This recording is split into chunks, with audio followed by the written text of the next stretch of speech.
جادو کیا ہے؟ شریعت کی اصطلاح میں جادو ہر اس کام کو کہتے ہیں جس کا سبب چھپا ہوا ہو، سبب کا پتہ نہ ہو لیکن اثرات نظر آئے، اثر ڈالنے والا نظر نہ آئے۔ اثر ڈالنے والے کا نہیں پتہ چلتا کس نے ڈالا، لیکن اثر نظر آتا ہے، کیونکہ جس پر جادو کیا جاتا ہے وہ شدید تکلیف میں آ جاتا ہے۔ جادو کے لیے عربی زبان میں سحر کا لفظ استعمال ہوتا ہے۔ سحر نہیں، سحر تو صبح کو کہتے ہیں نا، سحر جادو کو کہتے ہیں۔ علماء کہتے ہیں، اللہ کہتے ہیں، سحر وہ عمل ہے جس میں پہلے شیطان کا قرب حاصل کیا جاتا ہے، پھر اس سے مدد لی جاتی ہے۔ یہ تاج العروس کی روایت ہے، والیوم 6 سے پیج 502 ہے۔ الازہری کہتے ہیں سحر دراصل کسی چیز کو اس کی حقیقت سے پھیر دینے کا نام ہے۔ لاٹھی کا سانپ بن جانا، سانپ کا لاٹھی بن جانا جادو نہیں تھا، معجزہ تھا، لیکن رسیوں کا اتنی کثیر تعداد میں رسیاں تھیں حضرت موسیٰ علیہ السلام کے دور میں، جو ساری لوگوں کو سانپ بن کے چلتی پھرتی نظر آتی تھی، لیکن اصل میں وہ سانپ نہیں تھی، اصل میں وہ رسیاں ہی تھیں۔ جب اس جادو کو زائل کرنے کے لیے حضرت موسیٰ نے عصا پھینکا تو رسیاں اپنی اصل شکل میں سب کو دکھائی دینے لگ گئیں، یعنی وہ اثر جو لوگوں کی آنکھوں پہ کیا گیا تھا وہ اثر زائل ہو گیا۔ ابن ابی عائشہ سے شمر بیان کرتے ہیں، عربوں نے جادو کا نام سحر اس لیے رکھا ہے کہ یہ تندرستی کو بیماری سے اور بغض کو محبت سے بدل دیتا ہے۔ یہ الموسوعہ الفقہیہ کی روایت ہے، والیوم 24 ہے، پیج 259۔ امام راغب اصفہانی کہتے ہیں سحر کا لفظ مختلف معنوں میں استعمال ہوتا ہے، دھوکہ، بے حقیقت، تخیلات دونوں پر بولا جاتا ہے، یعنی جیسے کسی کو ایلیوژنز ہونا شروع ہو جائے، حقیقت میں وہ کچھ بھی نہ ہو لیکن ایلیوژن، تو یہ جادو کی قسم سے ہے۔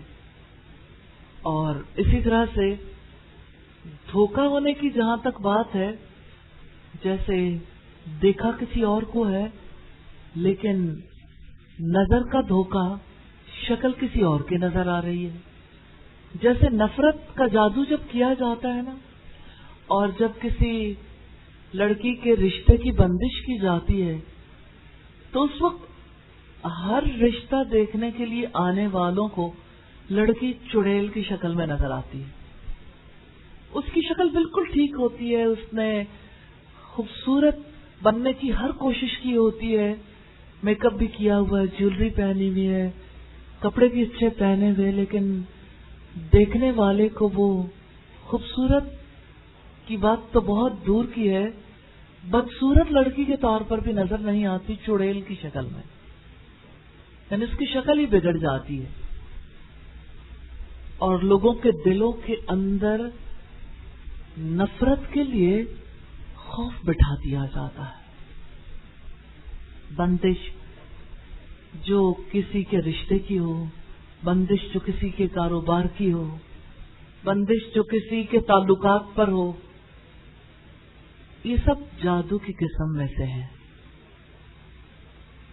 جادو بے حقیقت خیالات اور دھوکے کے لیے بولا جاتا ہے۔ ابن فارس کہتے ہیں کہ ایک قوم کا خیال یہ ہے کہ سحر باطل کو حق کی شکل میں پیش کرتا ہے۔ مقاییس اللغہ کی روایت ہے 507 نمبر پر۔ سوال یہ پیدا ہوتا ہے جادو کے بارے میں اسلام کا کیا موقف ہے؟ پہلی بات یہ کہ جادو کبیرہ گناہ ہے۔ سیدنا ابو ہریرہ رضی اللہ تعالی عنہ سے روایت ہے، نبی صلی اللہ علیہ وسلم نے فرمایا 7 مہلک گناہوں سے بچو۔ صحابہ کرام نے عرض کیا کہ وہ کون سے ہیں؟ رسول اللہ صلی اللہ علیہ وسلم نے فرمایا اللہ تعالیٰ کے ساتھ شرک کرنا، جادو کرنا، ناحق کسی کی جان لینا جو اللہ تعالیٰ نے حرام کیا ہے، سود کھانا، یتیم کا مال کھانا، جنگ کے دن پیٹھ پھیرنا اور پاک دامن غافل مومن عورتوں پر تہمت لگانا۔ یہ صحیح بخاری کی روایت ہے 6857 نمبر پر۔ سیدنا ابو موسیٰ اشعری سے روایت ہے، نبی صلی اللہ علیہ وسلم نے فرمایا، 3 آدمی جنت میں داخل نہیں ہوں گے، شراب پینے والا، قطع رحمی کرنے والا، اللہ کے حکم کے بغیر جادو کی تاثیر پر یقین رکھنے والا۔ مسند ابی یعلا کی روایت ہے 7248 نمبر پر۔ ابن ماجہ کی 639 نمبر روایت ہے، جادوگر اور کاہن کے پاس جانے والا اس شریعت کا انکار کرتا ہے جو محمد صلی اللہ علیہ وسلم لے کر آئے۔ اسلام نے جادو سیکھنے اور اس پر عمل کرنے کو کفر قرار دیا ہے، اس لیے کہ ہر وقت کا نفع تو اللہ تعالیٰ سے طلب کرنا چاہیے اور ہر وقت کے نقصان سے بچنے کے لیے اللہ تعالیٰ سے رجوع کرنا چاہیے، کیونکہ وہ خالق ہے اور آپ جانتے ہیں کہ اس کائنات میں کوئی کام اس کے اذن اور اس کی مشیت کے بغیر نہیں ہوتا۔ کسی کو کوئی نقصان پہنچتا ہے یا کوئی نفع پہنچتا ہے، سبب کا کوئی بھی ہو، لیکن اس کائنات میں کوئی کام بھی اللہ کی مشیت کے بغیر نہیں ہوتا۔ سیدنا عمران بن حسین سے روایت ہے، رسول اللہ صلی اللہ علیہ وسلم نے فرمایا، وہ شخص ہم میں سے نہیں جو بدفعلی کرے یا اس کے لیے بدفعلی کی جائے، یا جو کہانت کرے یا اس کے لیے کہانت کی جائے، یا جو جادو کرے یا اس کے لیے جادو کیا جائے۔ اور جو شخص کسی کاہن کے پاس گیا اور اس نے اس بات کی تصدیق کی تو اس نے محمد صلی اللہ علیہ وسلم پر نازل شدہ شریعت کا انکار کیا۔ صحیح الترغیب والترہیب کی روایت ہے 3041 نمبر پر۔ جادوگر زندگیاں اجاڑ دے، جادوگر لوگوں کو پاگل کر دے، جادوگر کسی سے بدکاری کرے، کسی کو قتل کر دے، جادوگر کسی کے ذہن کو، کسی کے دل کو بدل ڈالے۔ یہ جادوگر کی اوقات نہیں ہے کہ اس کے پاس یہ ساری پاورز ہوں۔ کوئی پاور تبھی کام کرتی ہے جب اللہ تعالیٰ کی مشیت شامل حال ہو جائے، لیکن اللہ تعالیٰ کی اس دنیا میں قانون یہ ہے کہ جو شخص جس راستے پہ چلنا چاہتا ہے اللہ تعالیٰ اسے اس راستے پہ چلنے دیتا، اگرچہ وہ رسول بھیج کر، کتابیں بھیج کر ایک سسٹم دے چکا ہے کہ لوگ نیکی کے راستے کی طرف کیسے آئیں گے، لیکن اس کے ساتھ ساتھ دوسرا سسٹم بھی موجود ہے، شیطان جو انسان دشمن ہے، اور شیطانی کلام جس کے ذریعے سے انسانوں کو حق سے دور کیا جاتا ہے، جس کے ذریعے سے ان کی زندگیاں برباد کی جاتی ہیں۔ 2 کالز کے درمیان انسان ہمیشہ رہتا ہے، ایک کال نیکی کی اور ایک کال بدی کی۔ کال کس کو دی جاتی ہے؟ کیا آپ بتا سکتے ہیں کسے کال دی جاتی ہے؟ انسان کو۔ جس انسان کو کال دی جاتی ہے نا، اللہ تعالیٰ نے اس کی ڈیفالٹ سیٹنگ میں نیکی اور بدی کی شناخت رکھ دی ہے، بھلائی اور برائی کی پہچان رکھی ہے۔ جب کبھی باہر سے نیکی کی کال دی جاتی ہے نا تو اندر کی نیکی ابھر آتی ہے، جب کبھی کسی کو باہر سے برائی کی کال دی جاتی ہے تو اندر کی برائی ابھر آتی ہے۔ یہ اللہ تعالیٰ کا بنایا ہوا نظام ہے۔ شیاطین اور ان کے ساتھی بھی مصروف عمل ہیں اور رحمان اور اس کے بندے بھی مصروف عمل ہیں۔ انبیاء، صالحین اور بعد میں آنے والے نیک افراد، وہ بھی اللہ تعالیٰ کے راستے کی طرف بلانے میں مصروف عمل ہے۔ تو انسان ہر وقت 2 کالز کے درمیان ہو سکتا ہے، نیکی کی کال، بدی کی کال۔ بدی کی کال سم ٹائمز شیاطین دیتے ہیں جو جنات ہوتے ہیں، سم ٹائمز شیاطین انسانوں میں سے بھی ہوتے ہیں، جیسا کہ رب العزت نے فرمایا شیاطین من الجن والانس، جنوں اور انسانوں میں سے شیاطین۔ انسان جب بدی کی کال دیتے ہیں تو نبی صلی اللہ علیہ وسلم نے فرمایا اس شر کو دور کرنے کے لیے اچھی اور بری دوستی کی مثال دیتے ہوئے کہ نیک دوست کی مثال عطر فروش کی طرح ہے، آپ اس سے عطر نہ بھی خریدو، وہ آپ کو تحفہ نہ بھی دے، لیکن جب آپ معطر ماحول میں رہو گے تو آپ کے لباس سے اور آپ کے جسم سے اس کی خوشبو آئے گی۔ اور برے دوست کی مثال بھٹی جھونکنے والے کی طرح ہے، کوئی اپنا لباس سیاہ کروانا نہیں چاہتا، کوئی نہیں چاہتا کہ اس کے لباس کو چنگاریاں جلا دیں، لیکن جب کوئی بھٹی جھونکنے والے کے پاس بیٹھے گا تو چنگاری لباس کو جلائے گی اور دھواں لباس کو سیاہ کر دے گا۔ تو اس کا مطلب یہ ہے کہ انسان جس طرح کے ماحول میں رہتا ہے اس ماحول سے اثر پذیر ہوتا ہے۔